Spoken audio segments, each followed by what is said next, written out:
తీసుకుంటే కేసీఆర్ గారు నల్లగొండలో గర్జిస్తే తోక ముడిచి మళ్ళీ ప్రాజెక్టులు వెనక్కు తీసుకుంటున్నామని అసెంబ్లీలో తీర్మానం చేశారు.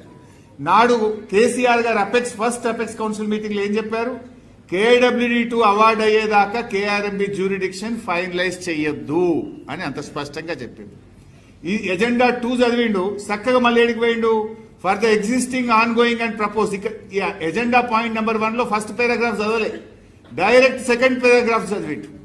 అంటే ఎంత పక్కదో పట్టించే ప్రయత్నం. యాక్చువల్లీ ఇక్కడ చూస్తే చూడండి, ఈ స్టేటెడ్ విత్ మన ఫస్ట్ 1.3 ఎజెండాలో ఫస్ట్ ఎజెండా ఈ stated with request of government of Telangana to government of India for expediting the award of the tribunal setup under ISRWD Act 1956.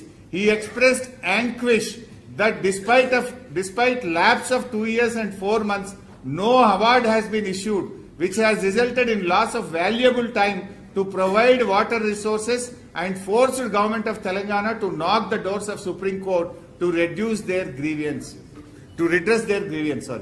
అయితే ఇది ఇంత ఇంపార్టెంట్ పాయింట్ రేవంత్ రెడ్డి గారు అసెంబ్లీలో చదవడు. ఫస్ట్ ఎపెక్స్ కౌన్సిల్లో మొట్టమొదటి మనం ఏం చెప్పినాము? మేము సెక్షన్ 3 కింద జూలై 14వ తారీఖు నాడే కంప్లైంట్ ఇచ్చినాము. ఆ కంప్లైంట్ ను ఏడాదిలోగా పరిష్కరించాలి, ట్రిబ్యునల్ ఫామ్ చేయాలి, లేదంటే మీరు ట్రిబ్యునల్ ఫామ్ చేయాలి. కానీ మీరు చేయకపోవడం వల్ల మేము సుప్రీం కోర్టుకు పోవాల్సి వచ్చింది అని తెలంగాణ ఆ మీటింగ్ లో చాలా స్పష్టంగా చెప్పింది. ఈ అంశాన్ని రేవంత్ రెడ్డి గారు దాచిపెడతాడు.